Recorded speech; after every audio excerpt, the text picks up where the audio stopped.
Our mission was called a successful failure, in that we returned safely but never made it to the moon. Welcome to MsMojo, and today we're counting down our picks for the best movies that were reasonably faithful to reality. I could have got more. Oscar, there are 1,100 people who are alive because of you.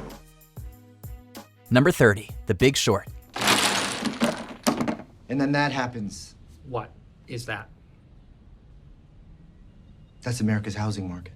If you want a truthful glimpse into how the 2007 to 2008 global financial crisis unfurled, you don't need to watch a documentary. Just spend 2 hours with The Big Short. Director Adam McKay does a terrific job conveying complex financial ideas and making them fiercely entertaining. The movie's based on Michael Lewis's book of the same name and adapts much of its information, giving a realistic rundown of the United States housing crisis and how it ruined the global economy. Financial experts have praised the film for its accuracy, and biographical information is relatively accurate, bar the changing of names. We don't want the movie to be true, but it is. Just kidding.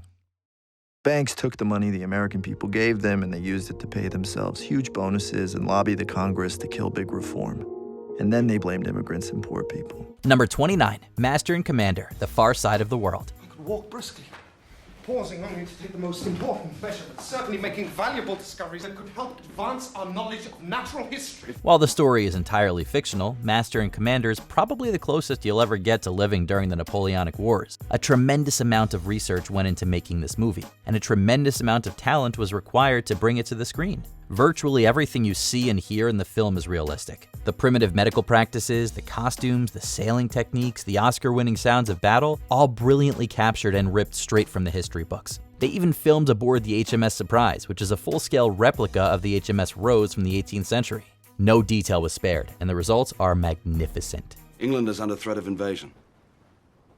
And though we be on the far side of the world, this ship is our home. Number 28, Bridge of Spies. Instead, you treat us as stooges for the Union of Soviet Socialist Republics. Can we just call them the Russians? It'll save time. One of Spielberg's best films of the 21st century, Bridge of Spies relays the exchange of American pilot Francis Gary Powers and Soviet spy Rudolf Abel during the Cold War. This exchange occurred on Germany's Glienicke Bridge, and Spielberg used the real bridge in the climactic scene of the film, accurately relaying the visual language of the historic trade. Of course, that's not the only thing that the movie got right. It also correctly relayed a number of story beats, like Donovan urging the judge not to order Abel's death and going through the Berlin Wall by himself. Cold War historian James Hirschberg would later review the film positively, giving its climactic bridge sequence an 8 out of 10 on the realistic scale. I'm sorry, I didn't think to get you a gift. This is your gift. Number 27, Stalingrad. Weißt du, Hans, zu Hause, wenn du als Soldat verreckst, sind sie sogar stolz auf dich. Like Master and Commander, Stalingrad gets major points for its atmosphere. And what a bleak film it is. Directed by Josef Welzmeier, it follows a number of German soldiers in the fateful Battle of Stalingrad, the most decisive skirmish in World War II and perhaps the bloodiest battle in human history. The Germans lost, and Stalingrad is a terrific depiction of what a typical unit might have encountered in the city. This includes the nightmarishly dour ending which sees everyone dying, often with great agony. And with a good eye for historic weapons, costumes, and props, Stalingrad proves an uncomfortably authentic glimpse into one of history's most important battles. Mach dir doch nichts vor. Du solltest am besten wissen, ihr seid Soldaten und ihr bleibt Soldaten. Eure Heimat ist der Krieg. Number 26, Zero Dark 30. But Bin Laden is there. And you're gonna kill him for me. While it sparked some controversy for its violent depiction of CIA activities among other things, Zero Dark 30 earned widespread acclaim as a piece of filmmaking and went on to receive 5 Oscar nominations. Despite the controversies, director Catherine Bigelow claims that everything that happens on screen is representative of first-hand accounts. But what really sticks in the mind is the climactic assault on Osama bin Laden's compound. The scene was meticulously researched and filmed with the utmost accuracy, faithfully recreating the tense attack and the killing of the infamous terrorist. This was accomplished with the help of Defense Secretary Leon Panetta, who gave the filmmakers an exclusive look at classified information regarding the raid. Osama!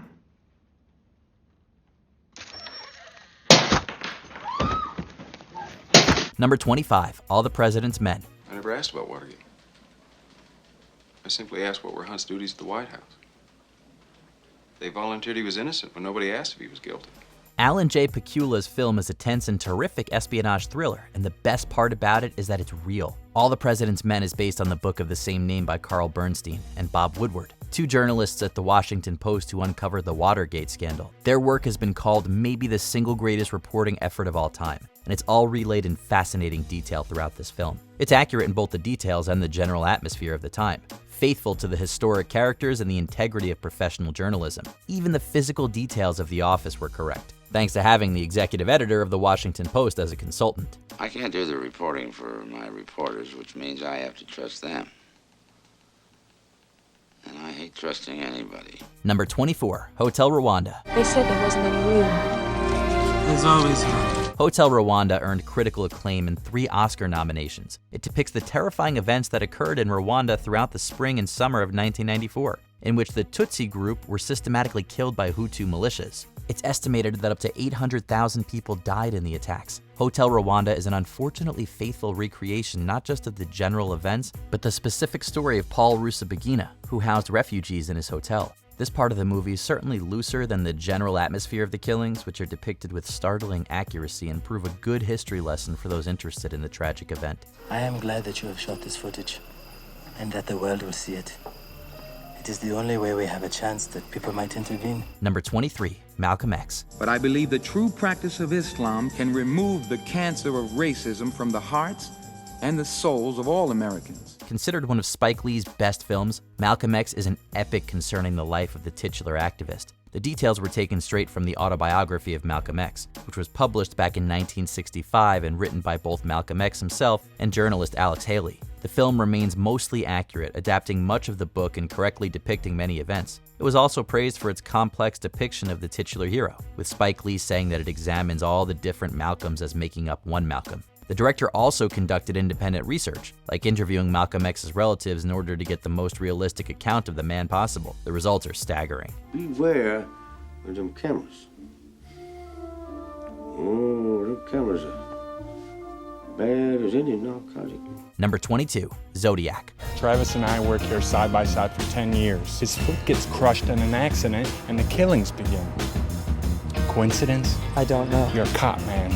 Do the math. Like all the President's Men, Zodiac focuses on the art of investigative journalism. It's all about the hunt for the Zodiac killer, which is largely done by cartoonist and amateur sleuth Robert Graysmith. Director David Fincher did a ton of research to make the movie as accurate as possible, spending 18 months interviewing witnesses and reading thousands of official documents. He also accurately depicts the information found in Graysmith's books, even though this information has come under scrutiny in recent years. Maybe the end result doesn't quite land, Arthur Lee Allen was likely not the killer, but much of the details along the way are brilliantly evoked.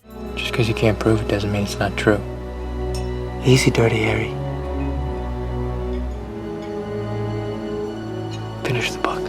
Number 21, Goodfellas. As far back as I can remember, I always wanted to be a gangster. Martin Scorsese has made some fine flicks, but arguably none are better than Goodfellas, a masterpiece of the gangster genre. It recounts the true story of Henry Hill, an ex-mobster who worked under the Lucchese crime family. He was the subject of Nicholas Pileggi's Wise Guy, which in turn was adapted into Goodfellas. All the broad strokes are here, depicting the real story of Henry Hill, with a fair degree of reality. But once again, most of the realism comes through in the details, and in this way, Goodfellas remains one of the most accurate glimpses into the Mafia. In fact, a former mob boss named Michael Franzese once did a Reddit AMA and claimed that Goodfellas was the most authentic mob movie ever made.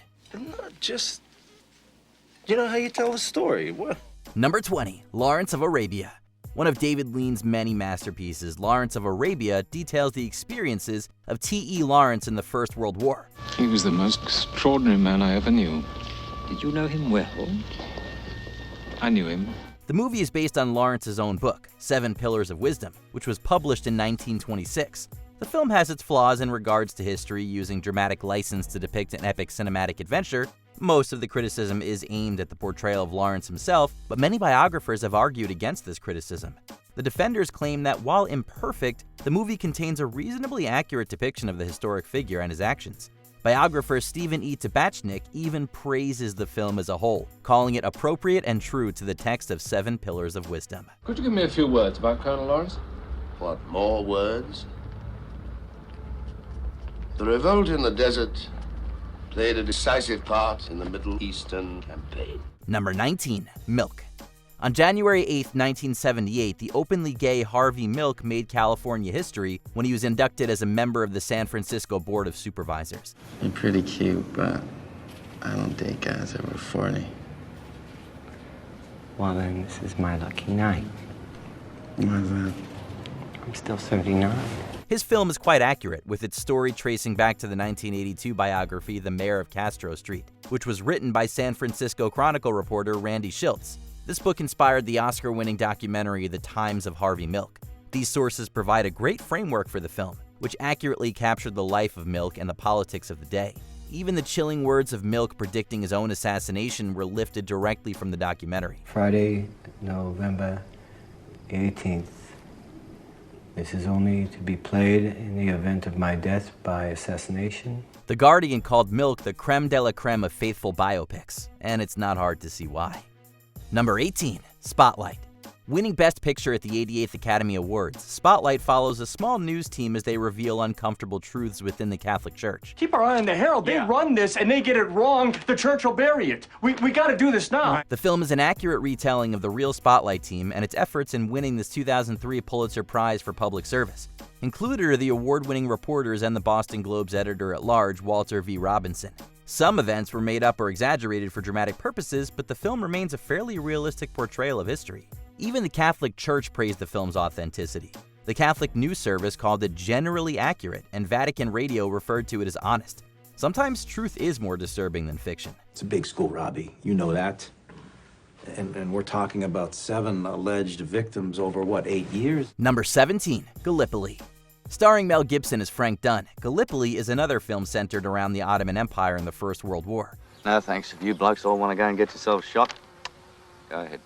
Well, I'm not scared to die for my country, Frank. Well, good for you, Snow. You go and sign yourself on. Per its name, this film primarily covers the Gallipoli campaign, which occurred in modern-day Turkey and resulted in Ottoman victory. When it comes to war, Gallipoli is none too accurate, especially in its shoddy depiction of the climactic Battle of the Neck.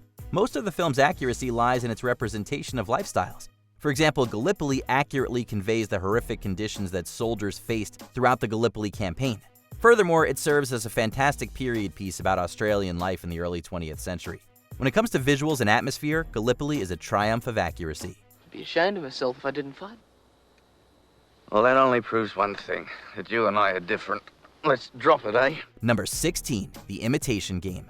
A highly successful movie, The Imitation Game chronicles the life of Alan Turing and his time decoding secret German messages in World War II. You have an opportunity here to make some actual use of your life. And end up like you, no thanks. This fascinating story is based on the biography Alan Turing the Enigma, written by esteemed mathematician Andrew Hodges. Unfortunately, the real story is so complex that a movie adaptation would never do it justice. But The Imitation Game does a solid job of conveying the basics. Some of the more dramatic and unsettling aspects of the story are lifted straight from history.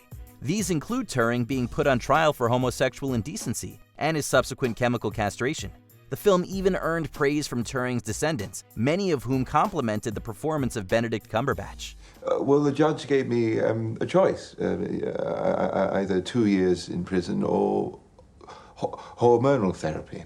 Oh my God. Number 15, First Man. Neil Armstrong is one of the most important figures in human history, having been the first person to step foot on the moon. That's one small step for man, one giant leap for mankind. A biography titled First Man, The Life of Neil A. Armstrong was published in 2005, and it's from this book that Damien Chazelle sourced the story. First Man isn't so much about the Apollo mission, but the life of Armstrong himself. A few factual liberties were made, like Armstrong bringing his deceased daughter's bracelet to the moon. But First Man is nonetheless very accurate, faithfully depicting Armstrong's reserved personality and journey to the moon. Chazelle even included the orchestral Lunar Rhapsody in the dance scene, as this was the actual piece of music that Armstrong and his wife danced to. Do you remember this? Yeah. I'm surprised that you remember it. Number 14, Gettysburg. There's a lot of material to mine from the Battle of Gettysburg, which occurred from July 1st to 3rd in 1863. But Ronald F. Maxwell's epic got the job done. We hold this ridge for a couple hours, we can keep them away. We can block that road till the main body gets here. We can deprive the enemy of the high ground. The length certainly helps. Gettysburg was actually shot as a miniseries, which explains the imposing 4+ hours running time. Many historians have praised the movie's faithful and respectful approach to the battle. All the major players are present, and the film was meticulous in nailing down historical aspects like battle strategies, costumes, props, and character motivations. The National Park Service even provided the filmmakers with the rare opportunity to film on the real Gettysburg battlefield, which lent a great deal of authenticity to the setting. Reynolds, my old friend Ulysses Sam Grant.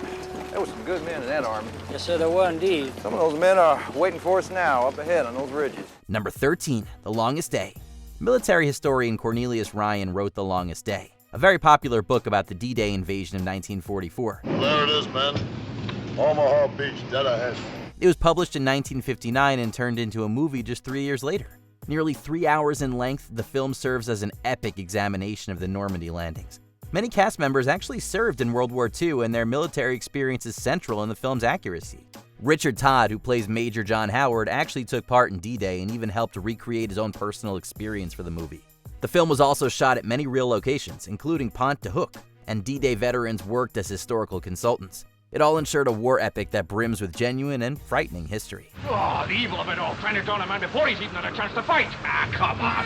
Number 12, City of God. Brazilian author Paulo Lins was raised in the Rio suburb of Cidade de Deus, or City of God. Esse cara aí é o Cabeleira. Para eu contar a história da Cidade de Deus, eu preciso começar por ele. Known as a violent and impoverished favela, City of God became the subject of Lins' semi-autobiographical novel of the same name.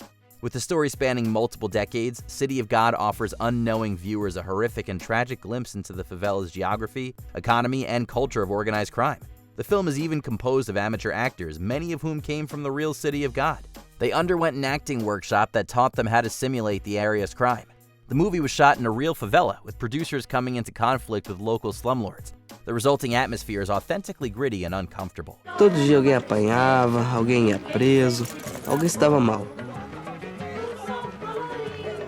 Mas ninguém nunca via nada, ninguém sabia de nada. Number 11, A Bridge Too Far. Cornelius Ryan strikes again.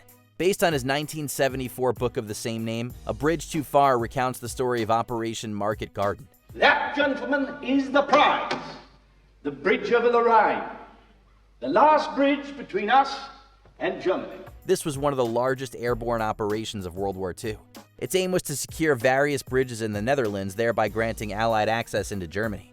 The period was faithfully recreated by using real military hardware and authentic Dutch locations. The complex battle logistics were also fairly accurate. This is because Roy Urquhart and Brian Horrocks, respectively played by Sean Connery and Edward Fox in the film, served as military advisors. With a solid foundation in Ryan's book and first-hand accounts of the operation, A Bridge Too Far is a great exercise in historical authenticity. How are you? I'm not sure that I'll know for a while.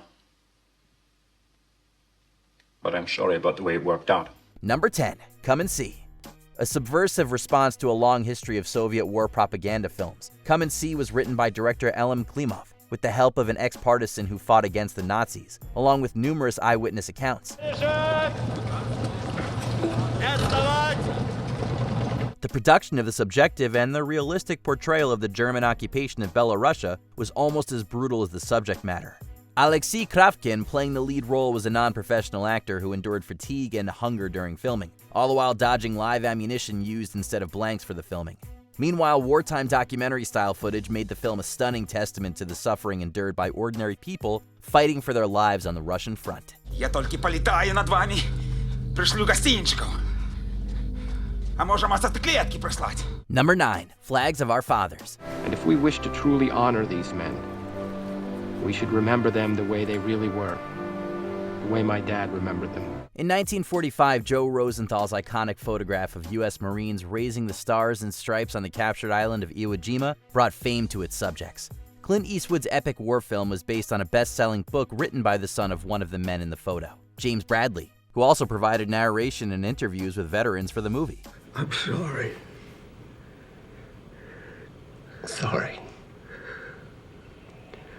You were the best father a man could have.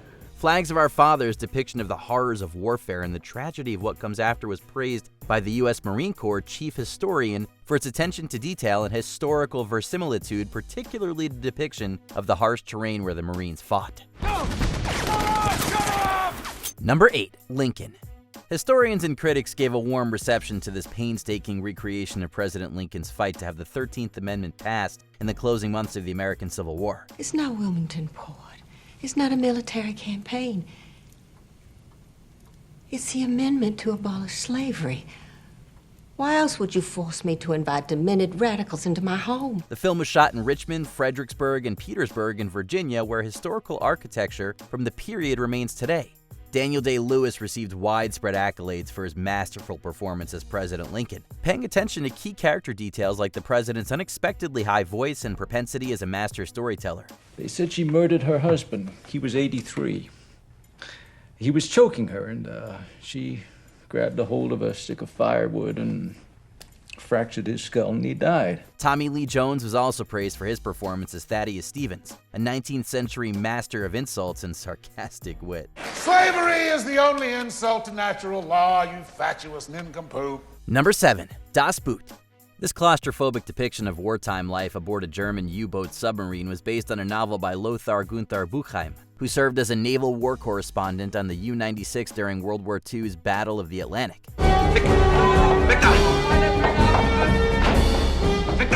With the commander of the U-96 as technical advisor, an obsessively accurate replica of the vessel interior was built, which could be hydraulically rocked, shaken, and tilted up to 45 degrees. Realism was also enhanced by location shooting at the wartime boat pen at La Rochelle. Das Boot is a stunning depiction of the confinement, tedium, and terror of ordinary men caught in the war beneath the waves. Gute Leute muss man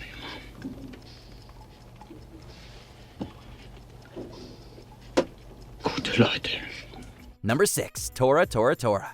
This documentary-like account of the attack on Pearl Harbor showed both sides of the battle, emphasizing the historical context and detailing planning of the attack. I'd make a bet they're going to attack us. Japan is going to attack us. The 29th is only 4 days off. Producers and directors from Japan and the United States filmed their perspectives separately, which were then combined into a single film. Technical advisors from both sides were spared no expense to make the sets and scenes as true to life as possible. Full-scale replicas of naval vessels were built, and American training planes were made to resemble wartime Japanese planes, which added to the realism of what was being shown on screen. One wheel stuck, sir. Well, jolt it loose. We're going in. Number 5. 12 Years a Slave. Based on the 1853 biography of freed ex-slave Solomon Northup, this film was praised by historians and critics alike for its brutal depiction of the reality of slavery in Louisiana. 500 pounds of cotton, day in, day out. Steve McQueen's distinct directorial style and the unforgettable performances of Chiwetel Ejiofor and others helped to bring the cruelty and barbarity of slavery to horrific life. 12 Years a Slave vividly portrays the social and historical realities of a past where men and women were used and abused as chattel, while emphasizing Solomon Northup's astonishing achievements. I will not fall into despair. I will offer up my talents to Master Ford. I will keep myself hardy till freedom is opportune. Number 4. The Pianist. This film was closely based on an autobiographical book by the pianist and Holocaust survivor Władysław Szpilman. By order of the governor of the Warsaw District, Dr. Fischer, concerning the establishment of the Jewish district in Warsaw. There will be created a Jewish district in which all Jews living in Warsaw or moving to Warsaw will have to reside. However, director Roman Polanski had additional motivation to respect the history on which The Pianist draws, as he himself survived the Holocaust in Krakow. This story of one talented man's struggle to survive in the Warsaw Ghetto is heartbreaking and poignant, and a testament to the effort to recreate the setting in every detail. From the oppression of the ghetto streets to specific songs Szpilman played, The Pianist is a haunting vision of suffering, made more disturbing by the beauty of the music.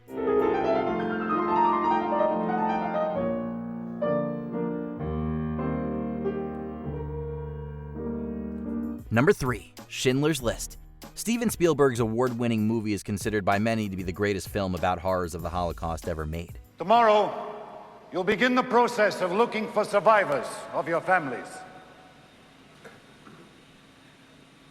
In most cases, you won't find them. This tale of German industrialist Oskar Schindler's strategy to save Jews from mechanized extermination is a showcase of the highs and lows of the human condition.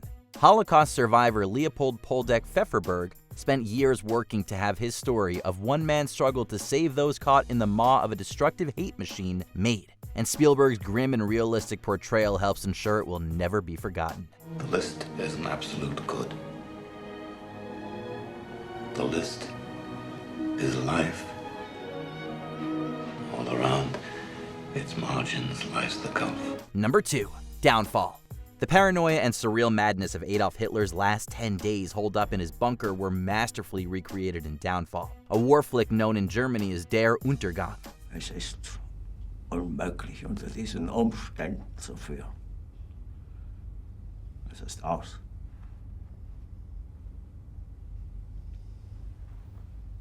Der Krieg ist verloren. Based on extensive historical research, the film features fearsomely factual depictions of some of modern history's most vile figures. In fact, many of Hitler's lines were derived from actual quotations taken from his writing. Bruno Ganz gave a terrifying performance as Hitler, both at his most monstrous and his most human. This film shows how, at the end of the day, even the most despicable man in history is still just a man. Morgen schon werden mich Millionen verfluchen. Aber das Schicksal wollte es nicht anders. Before we continue, be sure to subscribe to our channel and ring the bell to get notified about our latest videos. You have the option to be notified for occasional videos or all of them. If you're on your phone, make sure you go into your settings and switch on notifications. Number 1. Apollo 13. This tale of a brush with fatal disaster in orbit was based on a book written by science writer Jeffrey Kluger and Apollo 13 mission commander Jim Lovell, as well as first-hand testimony of other astronauts. Gentlemen, it's been a privilege flying with you. Made with the technical support of NASA, the historical docudrama was praised for its exact reproduction of Apollo 13 modules in control rooms. Zero-gravity scenes were even filmed in the same KC-135 plane, also called the Vomit Comet, used to simulate weightlessness during astronaut training. The tense tale of survival in space against the odds gained universal praise from real astronauts and earned the filmmakers 2 Oscar wins out of 9 nominations. This could be the worst disaster NASA's ever experienced. With all due respect, sir, I believe this is going to be our finest hour. What are some other historically accurate films we missed? Let us know in the comments below. And when all was said and done, only one single banker went to jail. Do you agree with our picks? Check out this other recent clip from MsMojo. And be sure to subscribe and ring the bell to be notified about our latest videos.